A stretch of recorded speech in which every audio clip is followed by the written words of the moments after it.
저희 오늘 시편 30편 말씀을 묵상하려고 합니다. 우리에게 듣는 자나 읽는 자가 하나님의 말씀을 묵상하여 주시고 하나님의 말씀이 우리의 귀에 들려지는 은혜를 더하여 주옵소서. 한 사람도 이 말씀에 취해지지 않고 이 말씀만으로 들어오게 하여 주옵소서. 예수님 이름으로 기도합니다. 아멘. 예, 우리는 지금 계속해서 수요일마다 십편을 묵상하고 있습니다. 십편 38편은 37편과 마찬가지로 다윗이 저자입니다. 그래서 십편 38편은 38편 1절부터 22절까지 말씀을 보시면 이 시는 하나님께 자기의 죄에 대한 용서예요. 그래서 이 시를 가르쳐 우리는 참회시라고 하거든요. 그러니까 둘 다 뉘우치다 하는 거예요. 그러니까 이걸 조금 더 보면 자신의 죄에 대한 얘기입니다.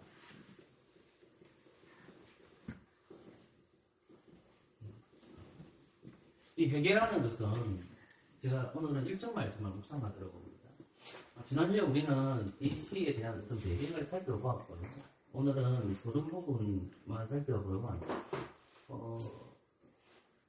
서론 부분이 1절인데, 1절을 보시면, 읽을 때 좀 오해할 수가 있습니다. 왜냐하면, 본문 말씀을 보면, 여호와의 주의 노를 나를 책하지 마시고, 분노를 나를 징계치 마소서 되어 있거든요.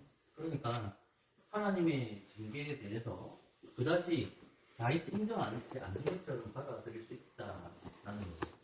그러니까 참회의 시작이 1절인데 이 참회라는 것은 다른 조금 이상하게 이해해 주세요. 그 자신의 죄에 대한 회개죠. 그래서 성경을 찾아보면 다윗이 완벽한 남자는 아니거든요. 그의 나름대로 부족한 면이 분명히 다윗도 있습니다. 그런데 성경에서 다윗의 죄는 많이 기록되어 있지 않습니다. 두 가지 정도인데 특별히 제 인구조사를 잘못되게 죄로 본 사람도 있지만 저는 그렇게 보지 않거든요. 그래서 죄로 보는 것이 바세바와의 간음이고 두 번째는 인구조사입니다. 나중 인구조사를 저는 이거를 그렇게 보지 않기 때문에 뺄게요. 그래서 이 바세바의 간음 사건을 계속해서 하나님은 지적해요. 그래서 하나님이 다윗이 완전하지 않다는 것을 인구조사를 얘기하는 것보다도 이 바세바의 간음 사건을 계속해서 책망을 하시는 거거든요. 그러면 결국은 하나님 끊임없이 언약의 백성들에게 무엇을 요구하냐면 자기의 죄에 대한 회개예요. 그러니까 이 다윗의 기도는 일반적인 기도는 아니겠죠. 그것은 중보자의 기도로 보시면 됩니다. 그러면 조금 더 생각해 보시면 다윗이 첫 시작을 할 때에 참회의 기도를 하는데 마치 그 참회의 기도가 인정하지 않는 것처럼 들리는 것이 1절 말씀입니다. 왜냐하면 여호와여 주의 노로 나를 책하지 마시고 분노로 나를 뭐합니까? 징계하지 말라는 거잖아요. 그러니까 이 구절을 보면 이제 어느 창세기 부분을 떠올릴 수가 있죠. 어느 부분이냐면 창세기 3장을 들고 있습니다. 3장을 볼까요?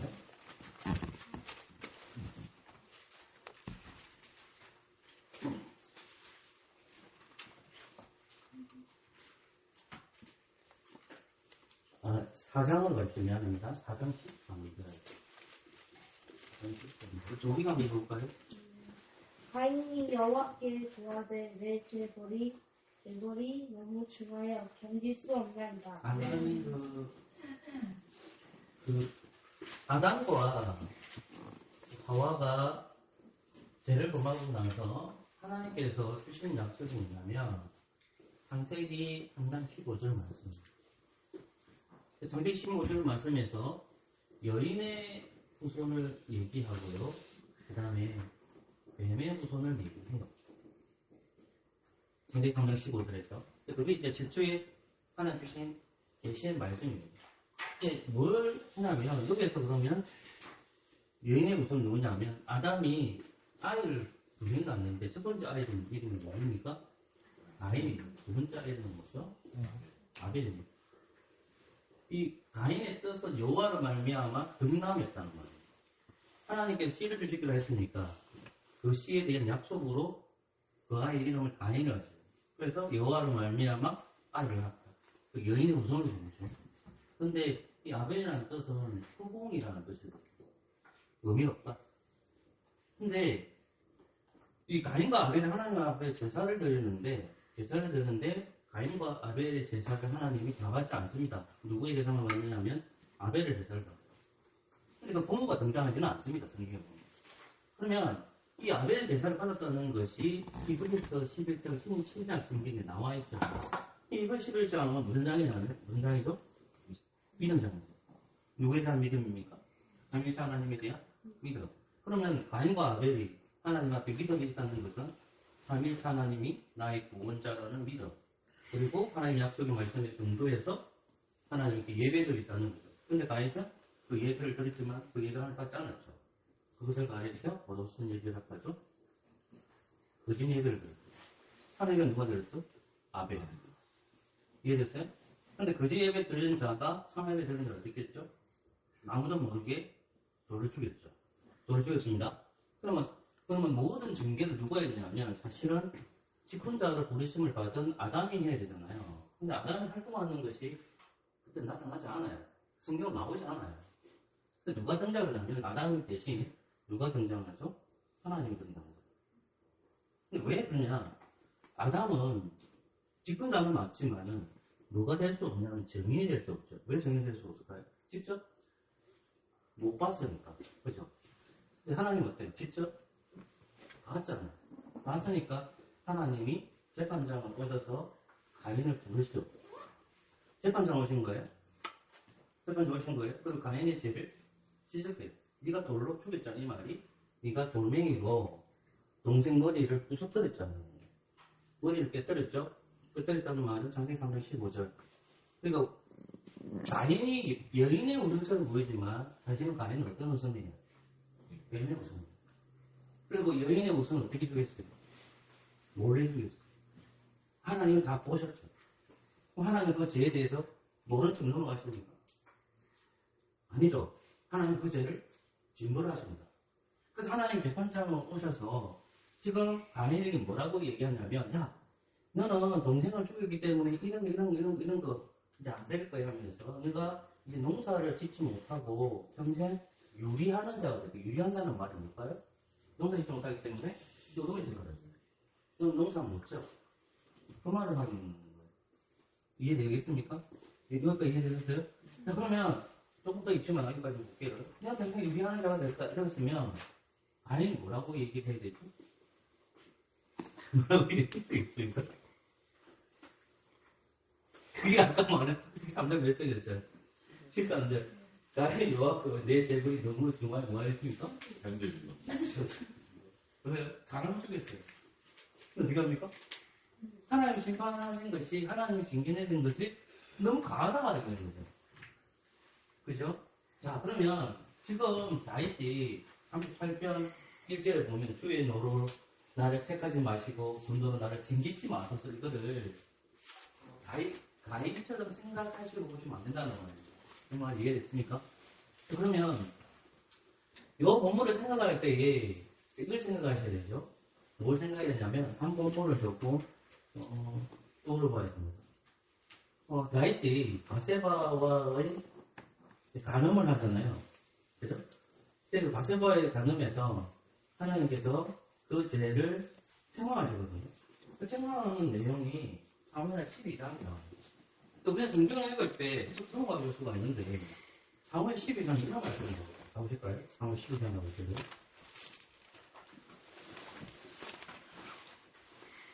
사무엘 12장.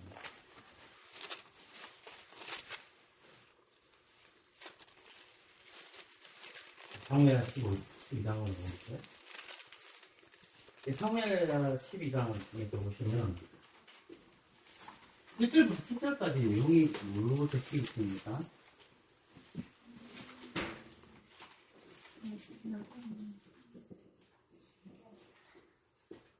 자, 하나님께서 누구를 보내시죠? 나단 선지자를.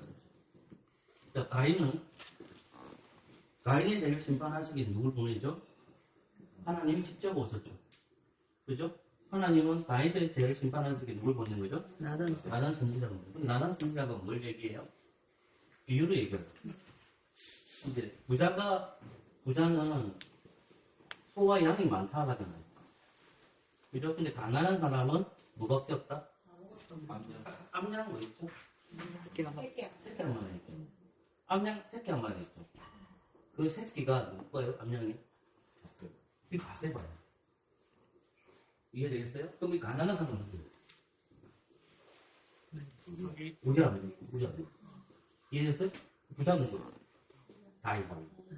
그 다윗은 뭐가 많아요? 소와 양이 많아요. 이해됐어요? 그리고 나서 자, 이 부자가 가난한 데 가서 이 암양을 죽였죠.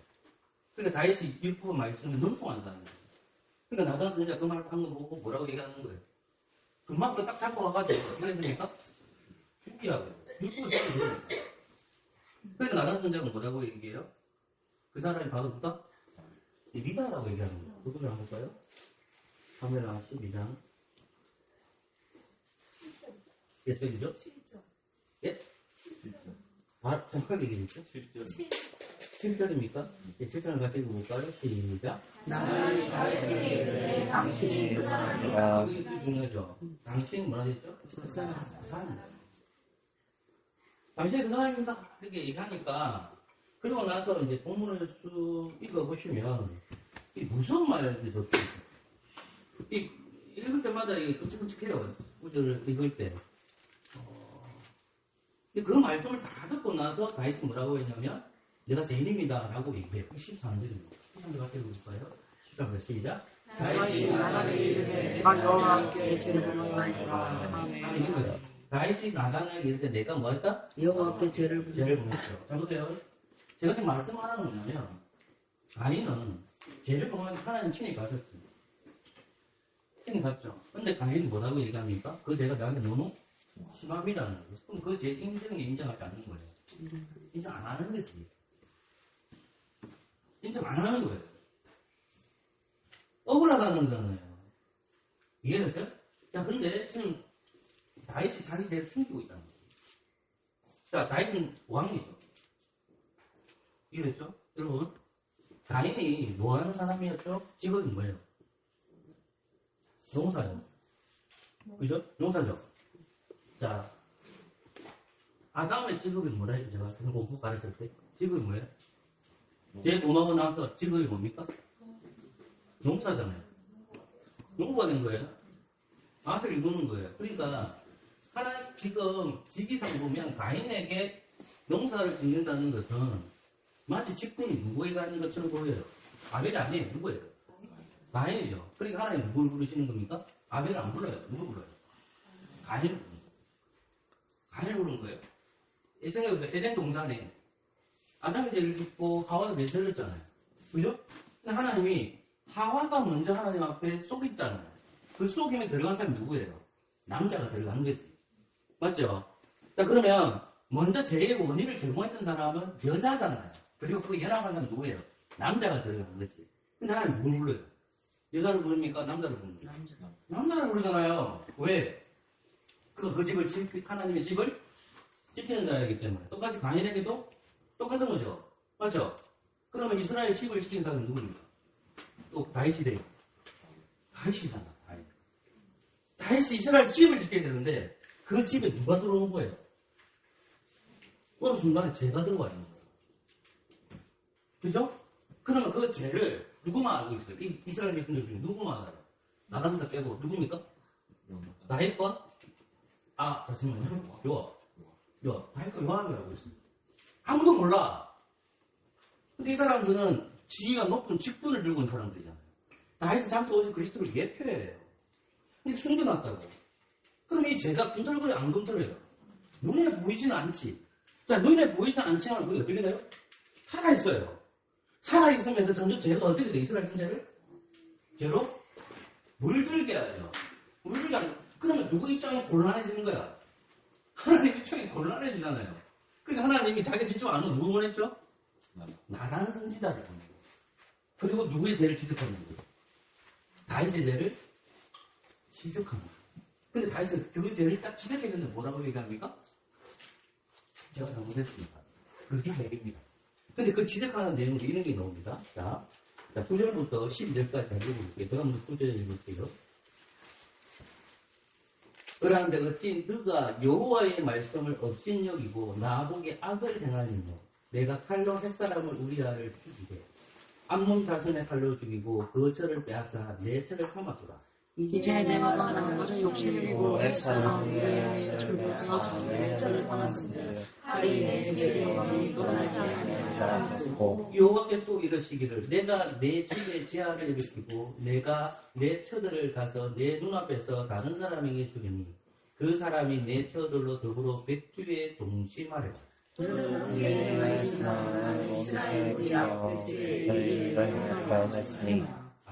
그럼 보십시오. 9절 말씀을 보세요. 어찌하여 너가 여호와의 뭐 됐죠? 말씀을 없이 그렇죠. 여호와의 뭐죠? 말씀을 뭐죠? 없이 하나님께서는 다윗을 이스라엘 왕으로 세웠고 이스라엘 집을 지킨다는 것은 항상 제사장 나라를 세우기 위해서 다윗은 그렇게 살게 되는데 그 하나님의 말씀을 업신여겼다는 거예요. 우리가 보기에는 우리 아의 아내를 범한거라 생각하지만 하나님 뭐라고 얘기합니까? 네가 하나님 말씀을 업신여겼다는 거예요. 나단 선지자가 정확하게 얘기했어요. 또 하나님 징계하네. 야, 너희 집에는 칼의 권세가 떠나지 않을 거야. 야, 너 안에 애들 있지? 백주 대전에 누가 들어와서 동침할 거야. 이렇게 얘기해요. 그런데 너희 나라는 계속 지속돼요. 그리고 나중에 쭉 읽어보면 뭐냐면 네 아까 우리야 바세바와 가늠했는데 그 나온 아이는 반드시 뭐 할 거다? 죽는다. 하나님은 그 죄를 방관하지 아니하고 나단 선지자를 보내셔서 이스라엘의 왕으로 세우신 다윗을 징계하죠. 자, 그래서 다윗은 그 징계를 몰랐을까 알았을까? 알죠. 그리고 10편 38편 1절은 뭐라고 얘기하는 게 나오는 거예요. 다시 읽어보세요.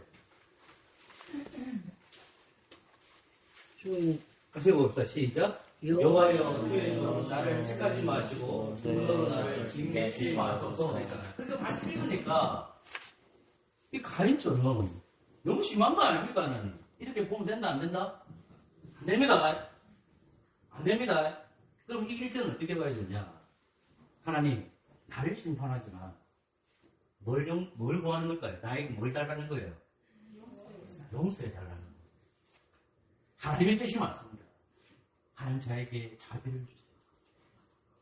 하나님 저를 용서해 주세요라고 시작해요. 이게 되시겠어요?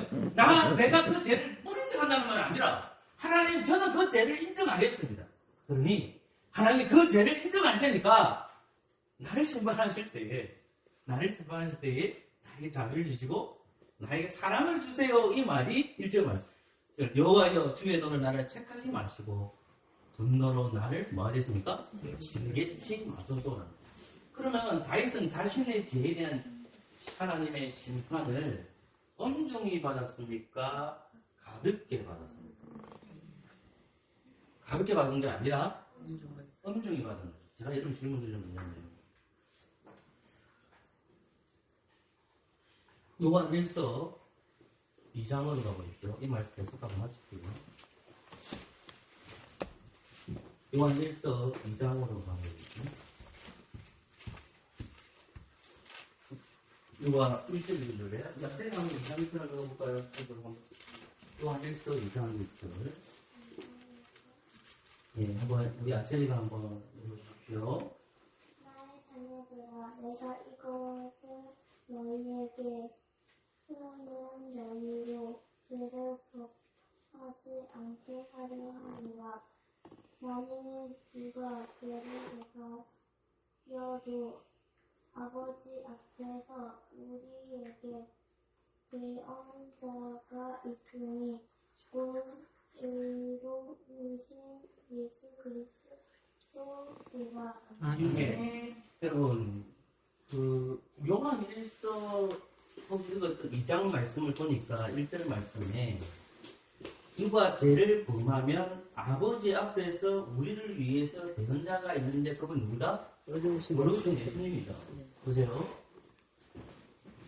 하나님은 예수 그리스도가 뭐죠? 그 다음에 이걸 교회를 가르칩니다. 우리가 교회잖아요, 교회. 저와 여러분들이 교회잖아요. 그죠? 우리가 삶을 살아갈 때에 원죄에서 그리스도를 통해서 우리가 사함 받았잖아. 그죠? 그럼 우리에게 항상 우리가 짓는 게 뭐예요? 소설 지는데 자본죄죠. 그죠? 그럼 자본죄에서 반드시 우리가 기도해야 될 게 뭐예요? 누구 이름으로 기도하는 거죠? 예수님의 이름으로 기도해야 되는 거죠. 그럼 왜 예수님의 이름으로 기도해야 되냐가 중요하거든요. 왜냐하면 하나님 아버지께서는 누구의 희생만 인정하니거든요.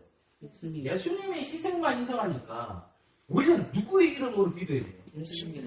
예수님의 이름으로 기도하니까 우리도 모르게 우리 잘못을 저질렀을 때에 예수님의 이름으로 기도하면 하나님 아버지께서는 우리의 죄를 완전히 용서해 주십니다. 그걸 내가 부탁하는 것이 아니라 목사님 제가 여러분들에게 말씀드리는 것이 뭐냐면 요 자문제를 보면서 때 너무나도 가볍게 그렇게 한다는 거예요. 죄에 대한 무서움을 안 느낀다는 거예요. 왜? 그리스도께서 용서해 주셨잖아요. 맞아요. 다윗이 하나님 앞에 범죄했을 때에 고통스러웠어요. 왜? 그래서 장차 오신 그리스도께서는 죄가 없으신 분이신데 우리의 죄값을 지기에 주님께 당하시는 게 뭐예요? 고통이잖아요. 맞죠? 그렇다면 그리스도께서 우리를 위해서 온전한 칭의를 베풀어줬다면 우리 스스로가 하나님 앞에 제지치 말아야 돼요. 그런데 고린도전서 9장에 보면 안 써도 됩니다. 항상 이거 보다가 좀 마음이 설레더라고요. 고린도전서 9장은 사도 바울이 자기가 사도라고 얘기해요. 그러면서 신명기 본문을 언급하는데 소가 사도의 직무를 비유해요. 그래서 소가 열심히 하면 그 소에게 밥을 주듯이 사도들에게도 뭘 주라고 하냐면 사례를 주라고 합니다. 근데 뒷구지를 뭐가 나오냐면 사도 바울이 자기가 사도 맞다고 하면서 근데 나는 너희들에게 먹을 거 요구 안 할게 이 얘기예요. 그 부분 중에 쭉 내려가면 뭐가 있냐면 9장 27절 이런 말이 탁 나옵니다. 내가 내 몸을 쳐 복종케 함으로 있어요. 사도 바울은 왜 자기 몸을 칠까요? 사도 바울은 왜 몸을 자기를 칠까요? 비유적으로 볼 수도 있죠. 내 몸을 친대. 내가 다름질하고 내가 달리기 위해서 달려갈 곳은 그냥 딱 정해져 있는 거예요. 그 26절에 보면 내가 달려갈 곳 정해져 있어요. 사도 바울은 목표가 정해져 있어요. 제가 우리 은주한테 TV를 보면 이렇게 얘기했어요. 야, 엄마가 짬뽕이 없으니까 왠지 이 마음이 좀 불안하더라고요. 솔직히 그렇더라고요. 우리 집사님도 그런 게 아니라. 그래서 우리 아버지를 내가 생각해봤어요. 엄마 들어가면 참 힘들었겠다 생각이 들어요. 힘들더라고요. 이따가 한 2주인가 한 6주 동안 안 오니까 이 마음 한 곳속에 뭔가 툭 타가지는다는 느낌을 받았거든요. 이 희한하네. 아마 여기서는 저희도 그 느낌이 있을 것 같고 분명히 있어요. 내가 그걸 좀 깨닫게 되더라고요. 이게 뭐지? 근데 우리 지상 내가 미안하지만은 좋아하는 걸 내가 만든 것 같아요. 허전한 내 생각에.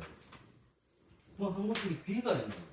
근데 제가 이 말이 왜 기대감인지 모르겠는데 예수님께서 우리의 모든 구절의 호떡을 다 나눠줬잖아요. 근데 우리가 우리 속에 반드시 다가오는 게 뭐냐면 호떡인데 사도 바울 선생님이 자기 몸을 쳐서 복종케 한다는 거예요. 그러면 자기 복종케 한다는 것은 그냥 복음의 사도 바울이 바라본 한 것이죠. 어디만 볼까요? 사도 바울은 뭐만 바라볼까요? 복음을 전하는 이유가 뭡니까? 어디를 바라보면 가겠습니까? 하나님만 바라봅니다. 그리스도만 바라봅니다. 그러면 보세요. 성도 여러분과 내가 당하는 고난이 다르겠죠? 근데 같은 거예요. 뭐를 바라보고 있기 때문에? 하나님을 바라보고 있기 때문에 여러분 다가오는 게 뭐예요? 고난이 다가와요. 나에게도 그래요. 고난이 다가오는데 이렇게 얘기하는 거예요. 이거 오해하지 마세요. 목사님, 저는요 신학대학원도 졸업했고요. 사는대학도 졸업했고요. 신학대학 3년도 졸업했고요. 강북대학 3년도 했고요. 근데 왜 저한테 사례 보는 건 이만큼 보세요? 어리석습니다. 하나님 감사합니다. 어떻게 나왔어요? 이거라도 살아가게 해주신 거에 대해서 감사합니다. 그래서 내가 기도해 드린 거예요. 하나님 나라의 복음을 진보를 위해서 나의 나약함을 때리는 거예요. 때리는 거예요. 똑같이 여러분도 마찬가지예요. 때리는 누구를? 나를. 여러분 쳐셔야 돼요. 그럼 어떻게 될까요? 주님 혼된 교회가 단단해집니다. 다윗이든 거기든 주의 너를 나를 징계 하시고 책망하시되 하나님 나를 가볍게 봐주세요라는 거예요. 그걸 잊지 마세요. 그러면 주님께서는 주님 혼된 교회를 어떻게 볼 거예요? 가볍게 보세요. 가연이 되지 마십시오. 가연이 되지 마십시오. 주님 놓아주실 때에 하나님 감사합니다. 우리가 잘못하면 교통사고 일어나고 누가 주십니다. 하나님 감사합니다. 말티 나야 되잖아요. 모든 것이 하나님 하나에 있어야 돼요. 이해되시겠어요? 그렇게 살아가는 저와 여러분들 되기를 원합니다. 기도합니다. 좋으신 하나님 돌아가는 발걸음 지켜주시고 하나님 나라를 위해 살아가게 해주시고 모든 고난이 올 때마다 하나님께 감사하는 우리 모두에게 인도하여 주시옵소서. 예수님의 이름으로 기도합니다. 아멘.